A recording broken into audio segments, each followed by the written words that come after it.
I'm resident of Collinwood for YouTube. Jules Sains, that's my buddy Bobby Lugosi, that's my buddy Patrick McCray. We're here to talk the original 1931 Dracula with starring Bela Lugosi. You know, the one thing I noticed about this movie, going back and rewatching it for like the fourth time this coming week, because we knew we were going to do this, Bobby.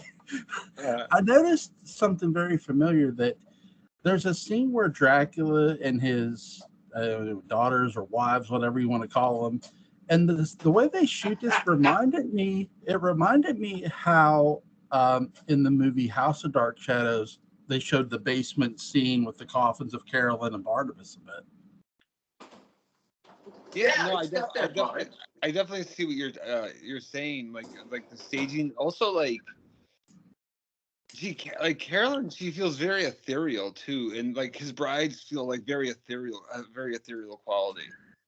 Yeah, like, well, when you're standing next to an armadillo, it's not hard. You know what I mean?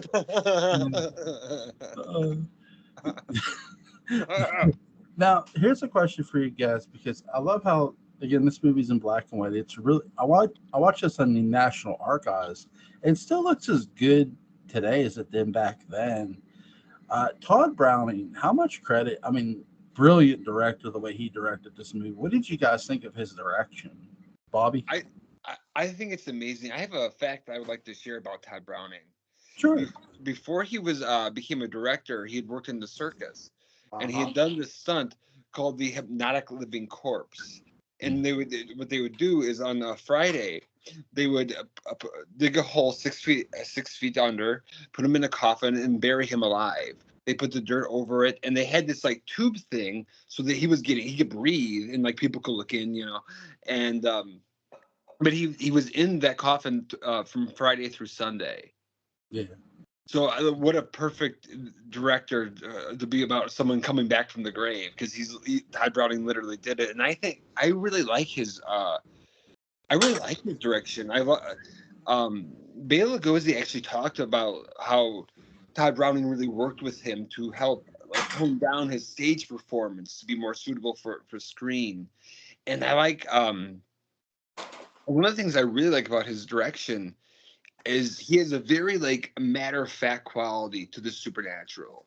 Like he's not like where James Whale is like very pizzazzy, like with his filmmaking, very cinematic. Todd Browning isn't. It's more stationary, but in a way it gives it a little bit more of a documentary style to it, where it feels like it's like really happening. Like when Dracula bites Ranfield, you're just watching it. You're just watching it, and it feels so much more real, more haunting. Yeah, I think too. Like that's something I was trying to notice, like the differences between this and like House of Dark Shadows a bit. Like with House, there's times like you're the victim almost, because they shoot it where I feel that way about House of Dark Shadows in a big way. Like, for example, with Carol, like you're talking about how we watch Dracula bite Renfield, which right, but with Carolyn too. With Carolyn, you don't watch Barnabas. You are Carolyn, and Barnabas is coming at you. Like they shoot it almost from a first person standpoint. I think like that's something I wanted to do, like compare like a difference between that and this, because I think like to me, House of Dark Shadows, it isn't necessarily this movie that we're talking about, because it has different camera angles, and now its story is, well, it's taken from the series. But with this movie, the thing I love the most too is just how on Lugosi is with his he's so, because he's the living dead. He says there's worse things than death, and it's a hell of a line. He does such a great job. And something I noticed too, when he takes over Carfax Abbey, he doesn't, something Barnabas does in both the series and House of Dark Shadows. He repairs the old house. Dracula, he's keeping Carfax. Renfield hadn't gotten his contractor's license yet. Willie had been doing that for years. Yeah, that's true. He was keeping it decayed and everything, which I found, still after all these years of that film being around and watching, I'm thinking, man, though Dracula inspired a lot of things, the best compliment I can give the original Dracula is how different it really is to its predecessors that came after it, really. To its To its follower, to the okay, things yeah, that it's follow. yeah. Sorry. No, that's okay. I wanted to make sure I knew it. I wanted to be Oh, clear on that. oh, exactly. It has like its own like style with like the character Dracula. He doesn't care. He's like he's the living dead. He Yeah. doesn't care that his castle looks like is like falling apart. Like whereas He's like Barnabas, the honey badger. right, yeah, Dracula yeah, don't give a he's like a shit. honey badger, yeah. whereas Barnabas is he's much more concerned about like the socialization than or Dracula like engages, but he's not like trying to conform either. He's more just trying to blend in to find the next victim. Would that be Yeah, fair to say? yeah. Yeah. Well, yeah, there's something interesting here, because it's dangerous to see this movie through the lens of films that came after it, because it will lead you to certain assumptions that might take something away from the film. And this is what I mean. Turn the camera on. I'm done moving around. This is what I mean. Uh, in every other subsequent vampire film where it bothers to look at the characters, you always have a situation, or you almost always have a situation, where this is a human who's been converted into a vampire, you know? And in Dracula, he's this force. He might be a former human, but he also could be a monster. He could be a force of the universe, something that it has no prior life. You know, it's always been something like this or whatnot, and that ambiguity is almost John Carpenter like, because Carpenter has so many mysteries. Like, what is the thing? Where did it come from? And in Dracula, if you divorce it from a lot of the stuff that came after, especially the Dan Curtis stuff where he's going for lost love and so on, you have this bizarre primal force that wants Carfax Abbey and wants a female, but we don't know why. We really don't know why. And that is on one hand, if you're a screenwriting teacher, that's a flaw in the movie. If you have a heart and some imagination, however, notice two different conditions: screenwriting teacher and having a heart. Uh, you will realize that there's a far more profound mystery at the heart of this movie, which is what is this thing? I think that's fascinating. I do too. That's what he's such a mysterious figure. You don't know exactly what he is. Is he really? Is he living? Is he dead? What is this?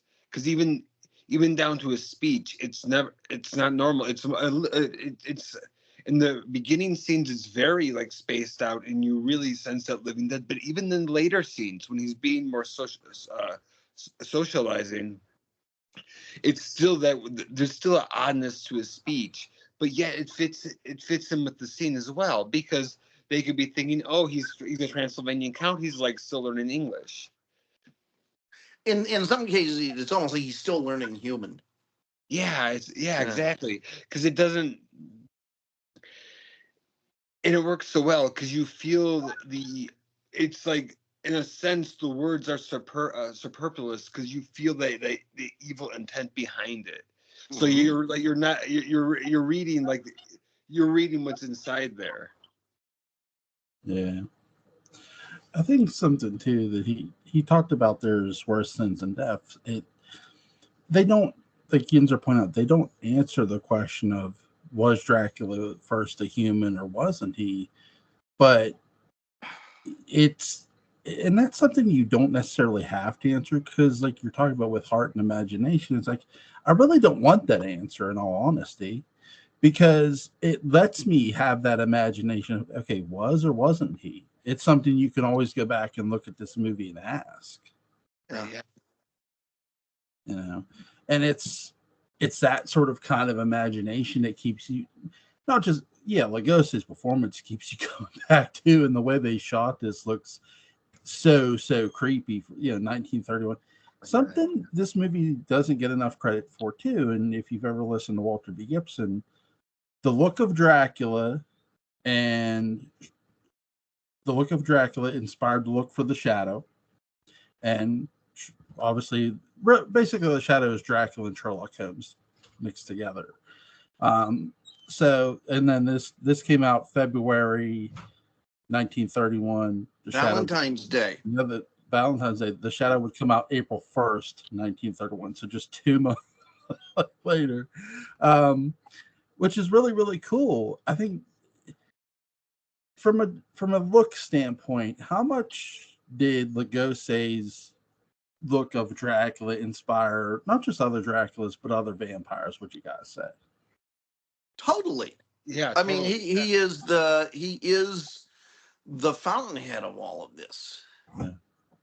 Exactly. Every because it's not just like other performers. It's every Halloween decoration. It's every Halloween card. It's not just a movie character. He's part of our culture. Yeah. Yeah. I'm sorry, Joel. No. No, I was just going to say, if you have the silhouette of that black jacket and the red metal and the widow's peak, you don't even need the fangs. You have an icon, you have a glyph that everyone will go, oh, Dracula. Yeah. Exactly. Yeah. It's. I mean, like when I go to horror conventions, that's what I mirror his. It's not identical, but I have like the same like style of outfit that he has, and everyone always knows exactly who I am, Count Dracula. Sure. It's Bela Lugosi. It's everyone knows it. Yeah. You know what's interesting to me is my reaction when I see other versions of Dracula that go out of their way to not be the Lugosi version, to not have that, those qualities.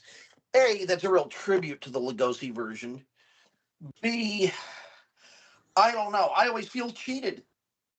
I always feel a little cheated. Now, with something like Dracula Untold, I didn't feel cheated because that takes place at an earlier point in Dracula's life. Mm-hmm. So they sort of got away with that. But yeah, I love that Lugosi vision of Dracula. It's so amazing. It's everything. It's the dialogue he has, that the way he says his dialogue, the looks he has, the gestures, the piercing eyes. He has it's everything you'd want a Dracula to be. Now, there's an interesting thing. When he did Return of the Vampire, right? Yeah. Well, there's a character in it named Andreas. That's this person that he hypnotizes at one point. Do you remember that? Yeah. And he wants him to he instructs him to watch him, right? Or to look at him. He wants Andreas to look at him, and the line is, "Look at me, Andreas." And if you play that over and over again, it sounds like Lugosi is doing a bad Tennessee accent and is saying, "Look at me, Andreas. Look at me, Andreas.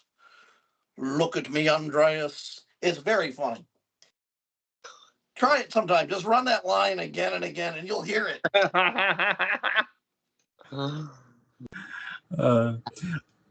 I really like how when we meet Renfield, the Transylvania townspeople, they're warning them like, yeah, don't go there, don't meet this carriage, don't go up to Castle Dracula, and just encourage him.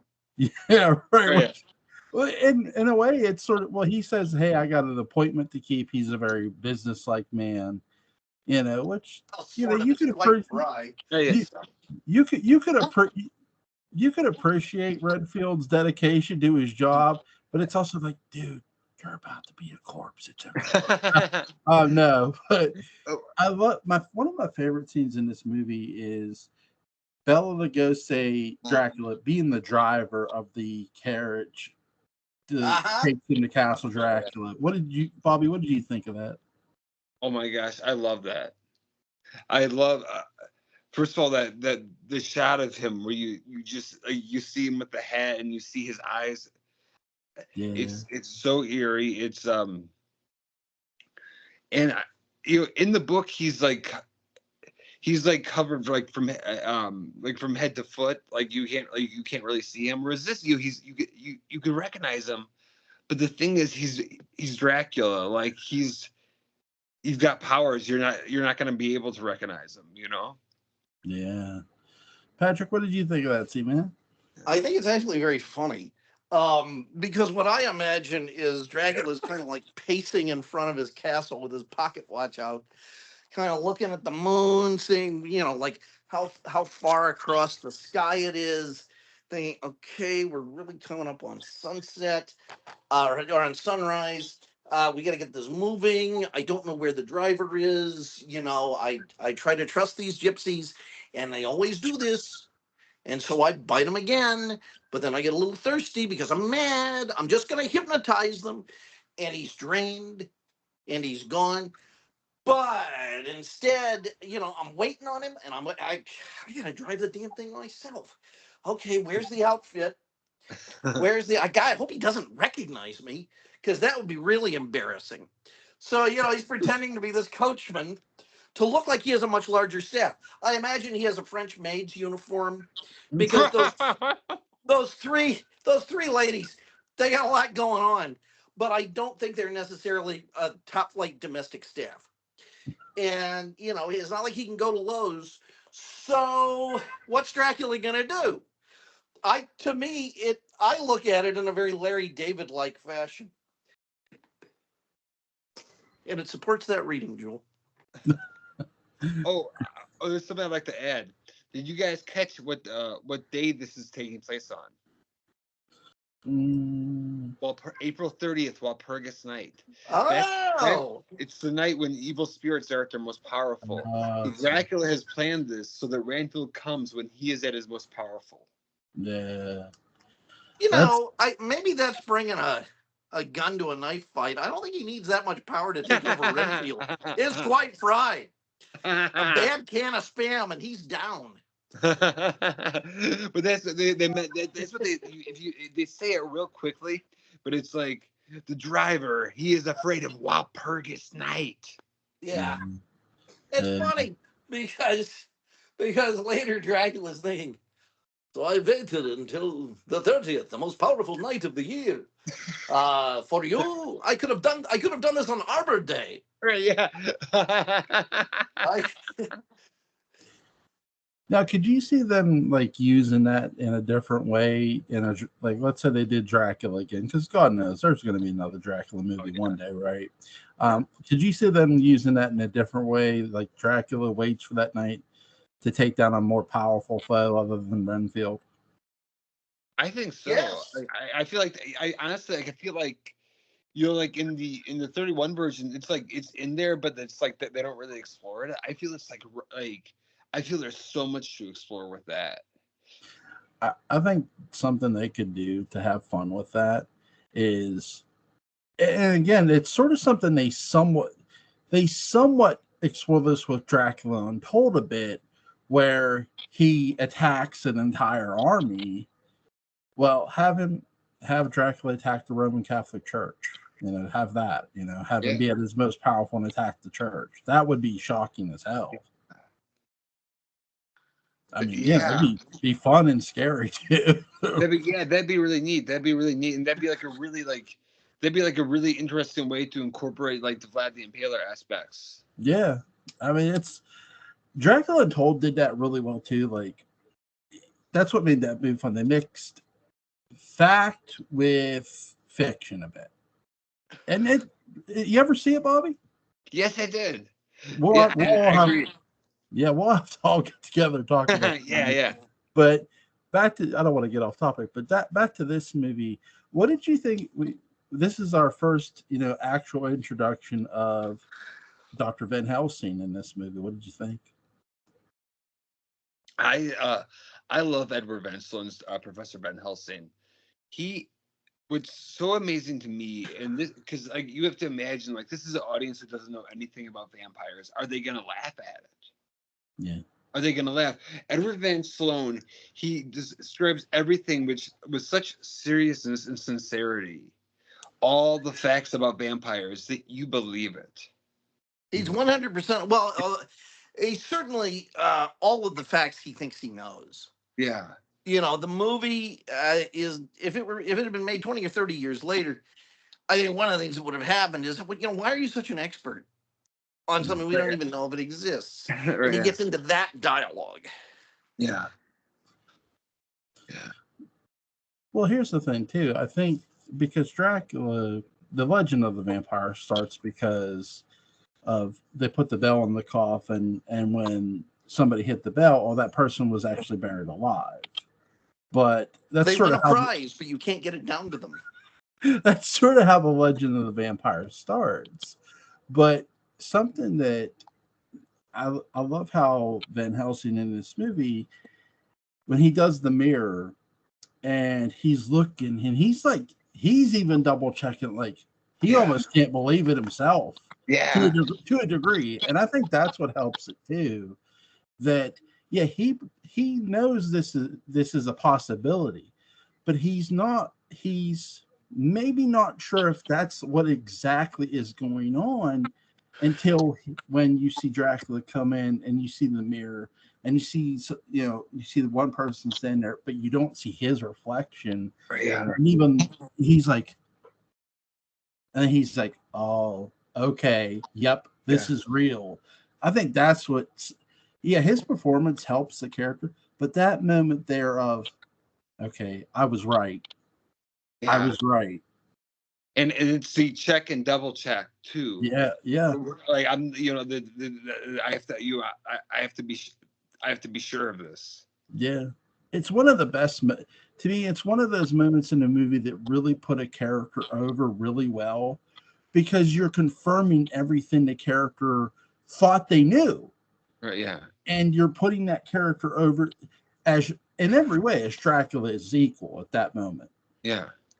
Like here's your hero and there's your villain, like in the same room. Exactly. And it's really, sorry, go ahead. Oh, me. No, I'm sorry. Just like, it's just that like the dynamic between the two of them. That's what's like how that like, and that like, I know we're not like that. I mean, that just sparked that dynamic of Dracula and Van Helsing. Because in the book, they're adversaries in the book, but not like you don't feel that like that rooted connection between the two characters. Whereas this, you do. You sense that they're like mentally, like they're equals. Patrick, what did you think of Van Helsing? Why Todd Browning cast him was an interesting story. He wanted an actor who could identify with the part and who had certain things in common, so he would know what Van Helsing's life and vision was like. And so he specifically cast someone whose last name began with Van. I'm kidding. That's what made him identify with the character. I understand the struggle. It's like, I think I'm done with my last name after 3 letters, and then I have to write more. Van Helsing went through exactly the same thing every day of his life. I think he's good. He is he's believably academic. And he's going to need to be, because he does not have the physical acumen to match, young Bela Lugosi. Yeah. So, he's got to have a lot of hair, but he also has to have a lot on the ball so that because that's all he has is the ability to outthink Dracula. And of course, being around for 2/3 of the day doesn't hurt. When Dracula can't do anything, doesn't hurt. Do you think they should do a Van Helsing series? Well, if it's anything like that Hugh Jackman movie, no. But I tried rewatching that. It's an exhausting film.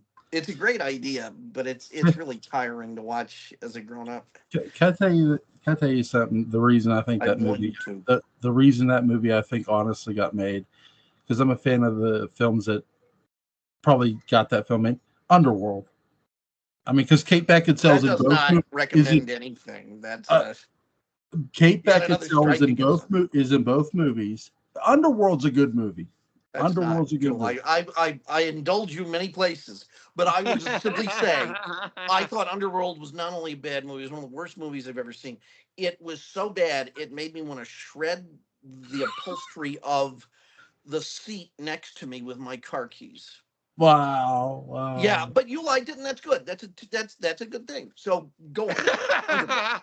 No, seriously, I really mean that. It's not me being condescending or anything. No, I know. I will say that most likely the reason the Van Helsing movie got made with Hugh Jackman, two reasons. Number one, Underworld. The other, Hugh Jackman really just came into his own as Wolverine. And they wanted to do a Van Helsing movie. Well, who are we going to cast? Well, who's the hottest star right now? And, there's this Hugh Jackman guy who just did Wolverine. Let's cast him. It's true. Honestly, I think that's why they got made. I didn't care for the Van Helsing movie either, because to me, it's like, dude, I just saw Kate Beckinsale kick 50 Shades of Werewolf and Vampire ass in one movie. I really don't want to see her be sort of the same-ish character, if you will, in another. When you've got so much range. We're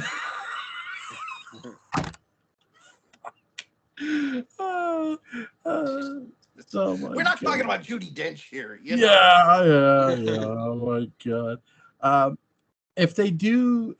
Well, go ahead, Bobby. You first. I know what I want to say. Do you think they should do a Van Helsing series? Yeah, I feel like that'd be a great idea for a series. And it'd be like, and they can incorporate the other characters too. I think it'd be great. And you could have like this, and you could have the supporting characters, Jack Stewart and Quincy Morris and Arthur Homewood. Yeah. Did you see Stan Helsing? Mm-hmm. Do you know about this? No. It's a Dana Gould TV series. And there's a whole House of Dark Shadows kind of vibe that it has because he's a huge Dark Shadows fan. Ooh. So there's like a Carolyn-like ghostly figure, and it's a really good show. It's funny, but it's not just an out-and-out comedy. It's got a lot of other things going on. Cool. Joe Bob says, check it out.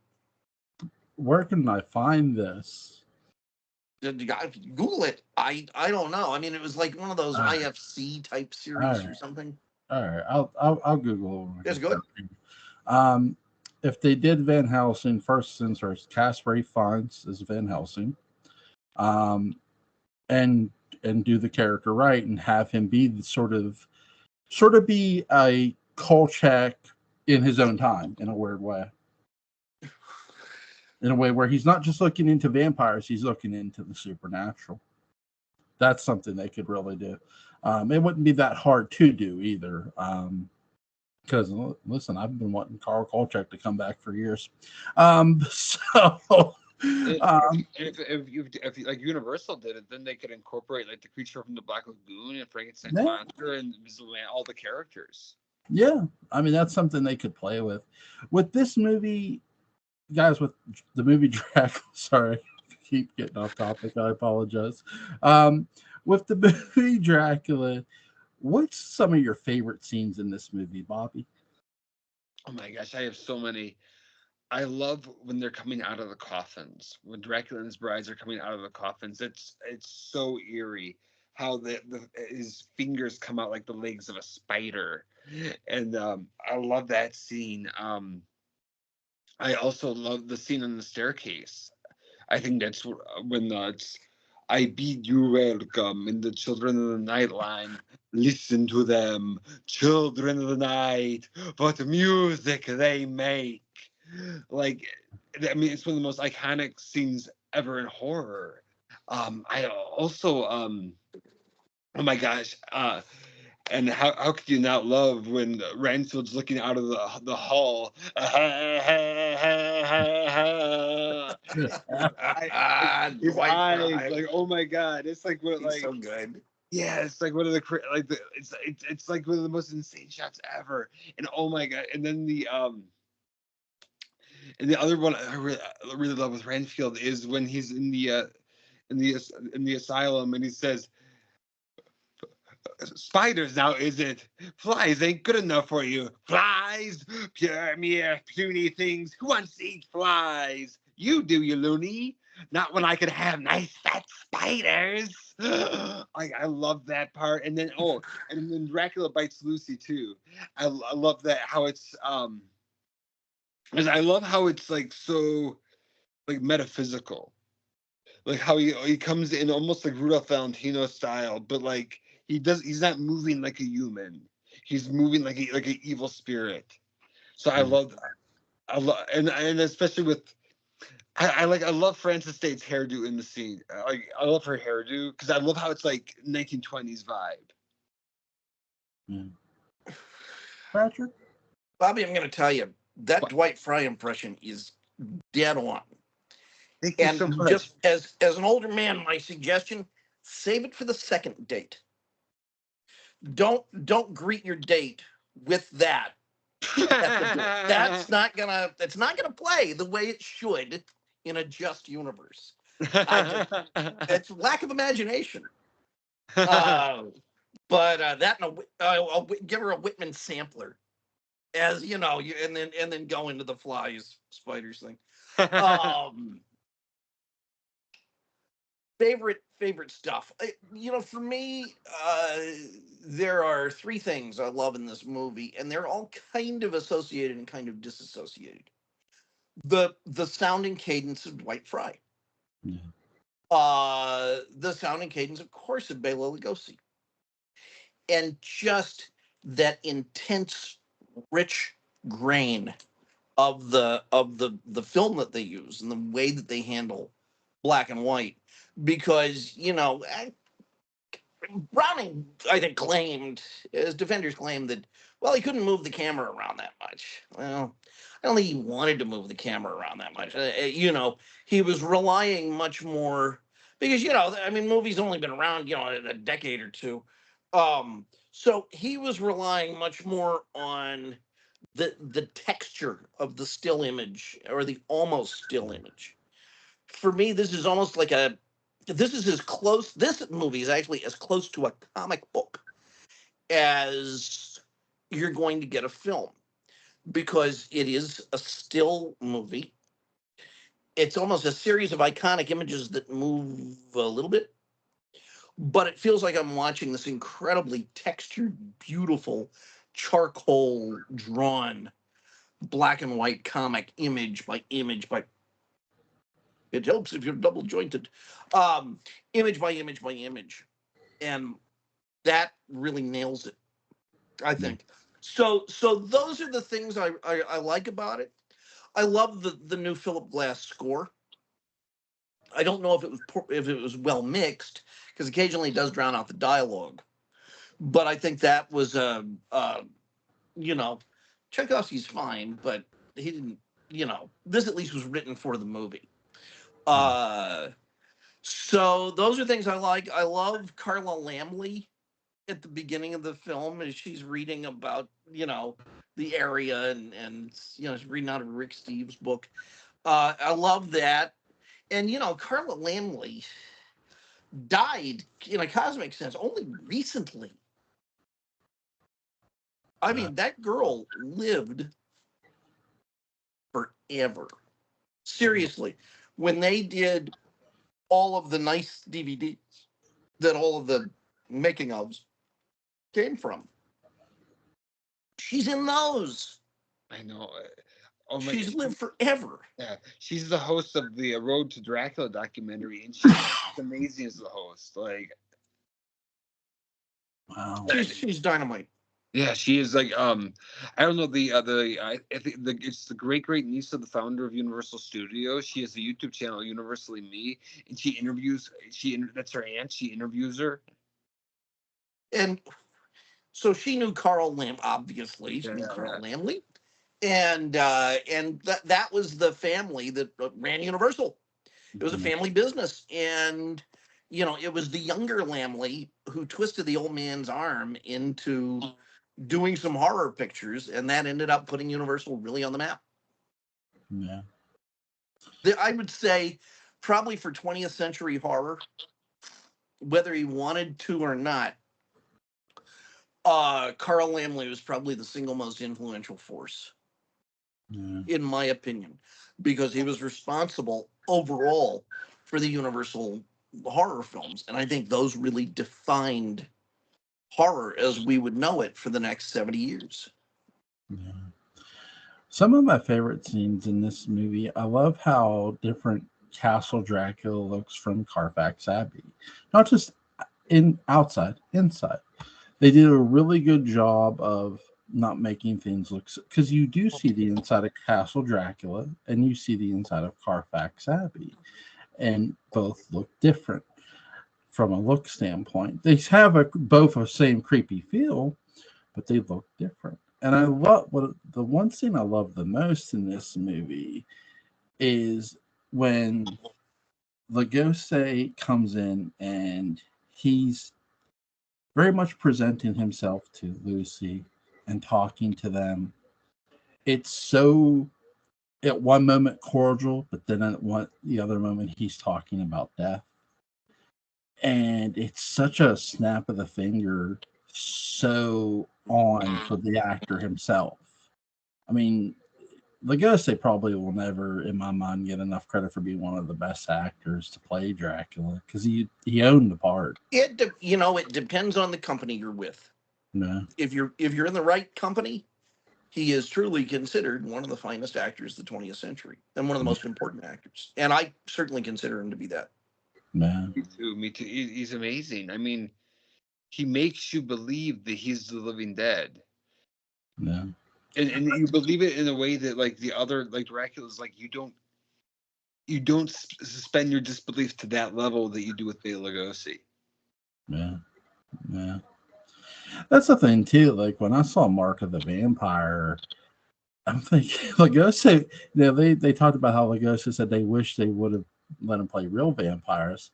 He's right. Like you get what they're going for.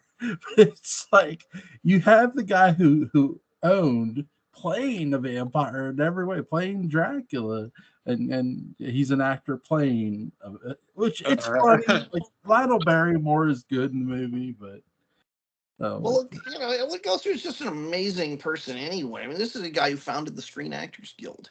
yeah, Wow. And then a year later had to apply for relief from it because of just the vicissitudes of Hollywood. wow. Yeah. You want to Yeah. know? You want to know one of my favorite Bela Lugosi stories? Yes. So What is it? when he was doing not the like one of the later productions of the play Dracula, him and the woman who played Lucy went out for drinks afterwards, and Bela had 17 glasses of scotch, and he was ordering another one, and the waiter said, "I'm sorry, Mr. Lugosi, you had 17 glasses of scotch, and we can't serve you anymore."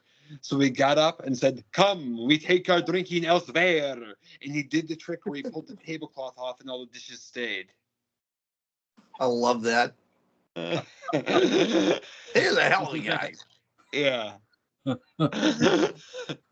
That's good. That's good. Um, what do you guys want to add about this movie before we get it? Because it's such a great film. You've got to go into it with the right set of expectations and attitude. Yeah. Because if you think, oh wow, I'm seeing one of the great seminal vampire films of all time, sort of. I mean, if you go in expecting it to be this dynamic kind of thing, its dynamism exists in the tension between the characters more than in, you know, you use the term documentary to talk about Todd Browning. Yeah, Todd's kind of just setting up the camera and letting it record these amazing moments, and you have to really look for those moments. And if that's your expectation going in, you're going to see a good movie. Yeah. Bob? Yeah, I agree. It's the I think it's the simplicity of how it's filmed too. It doesn't, in many parts it doesn't feel like a movie. It feels like it feels very old, like a haunted house feels old, or a haunted castle feels old. It feels almost like as if Bela Lugosi and Dwight Fry are like haunting the film itself. Yeah. And even like the other dated aspects of the film, like how some of the they're also doing a great job, but you know, like some of the other actors who are their performances are a little bit more on the like the dated side. That even adds to that old quality. So and as I was mentioning, like Francis Dade's hair, it's like think of how many times like in The Shining, how they use the 1920s for haunting effect. Like it's like that, but like actual. And I feel like it's what I find so irresistible about it, and why I think it's so spooky, is that the film itself feels haunted. Yeah. Yeah. I think one of the best compliments I can give this movie is the vampire movie. Patrick, you touched upon this about how the vampire movies came after this. Didn't necessarily try to copy this. It's because it's so good. This movie They here are in is, its shadow.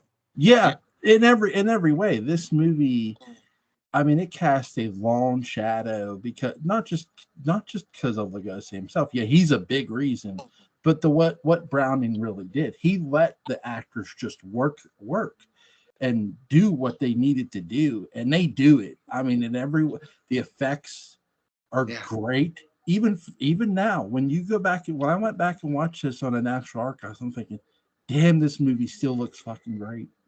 Well, you're dealing with a very restored print. Well, I know, an archival restoration. So they had to do a little polishing on it, but just to bring it back to how it looked when it was released.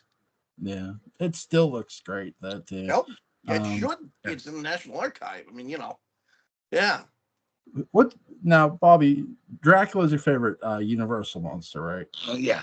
Patrick, who's yours, dude? I don't think I've ever heard yours. Well, it's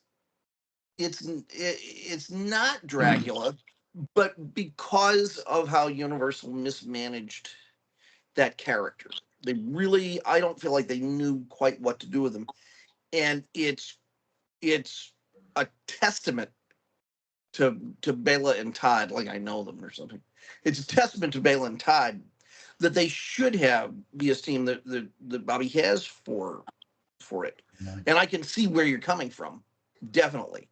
I just kind of get sad that they didn't realize what a good thing they had and make Bela Lugosi very comfortable and see all of his weird needs. It was strange. You know, he was kind of a challenge to work with at times, but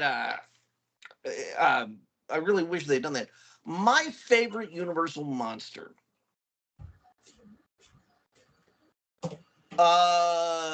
probably that's a real tough one. Frankenstein's monster comes to mind. I like how he evolves just between Frankenstein and Bride of Frankenstein. He has the biggest range. I like the Mummy. Yeah. You know, especially when we see him as Imhotep or whatever his name is. When you know he kind of humanizes, and it's just the same story as Dracula, by the way. Yeah, It really is. It's very similar. Um, not the Wolfman, because you get tired of hearing Lon Chaney Jr. whine about how much he wants to die. It's like, oh God, this guy, I have to sit with this guy again. Please, Jack Pierce, take me away. You know. And of course, Bela Lugosi steals that movie.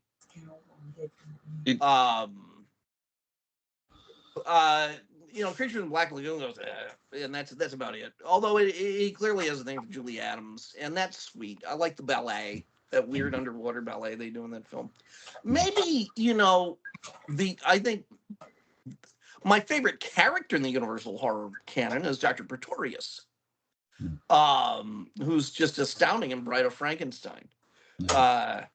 I would say the most interesting character overall, probably the Invisible Man, because he is the best combination of a little bit cerebral and strategic with an element of the fantastic.